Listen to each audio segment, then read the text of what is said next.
বাংলাদেশের পশ্চিমবঙ্গে অবস্থিত সাপিনা পার্ক প্রতিনিয়ত তার সৌন্দর্য বৃদ্ধি করে চলেছে, যার কারণে এটি বর্তমানে পশ্চিমবঙ্গের সবচেয়ে বড় বিনোদন কেন্দ্র হয়ে উঠেছে। তাই তো আমরা সবাই মিলে ঘুরতে গেছিলাম কিছুদিন আগেই এই বিনোদন কেন্দ্রে। হেই এভরিওয়ান, কি অবস্থা সবার, কেমন আছেন সবাই? আশা করি সবাই ভালো আছেন। আমি বর্তমানে আছি এখন ওয়াটার পার্কে, যেটা আমার কাছে ওয়াসাম লেগেছে। চলেন ভিডিওটা শুরু থেকে শুরু করা যাক।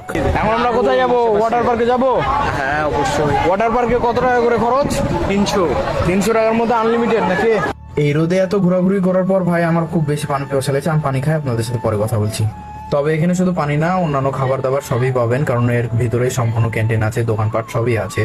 পানি খাওয়া শেষ করে দেখছি সামনে অনেকগুলো সুখের বাড়িগুলোতে ঢোকার অনেক চেষ্টা করলাম, কিন্তু আমরা যে টাইমে গেছিলাম এই টাইমটা ছিল বন্ধ। এখান থেকে ঠিক হাতের ডানে আমি চলে গেলাম, আর সেখান থেকে দেখা যাচ্ছে ওয়াটার পার্ক গুলো। এখন আমরা এর ভিতরে ঢুকবো, তার আগে টিকিট কাটতে হবে। ফাইনালি আমাদের টিকিট কাটাও শেষ, আর আমাদের টিকিটের দাম হয়েছিল 300 টাকা, মানে জনপ্রতি খরচ পড়েছে 300 টাকা করে।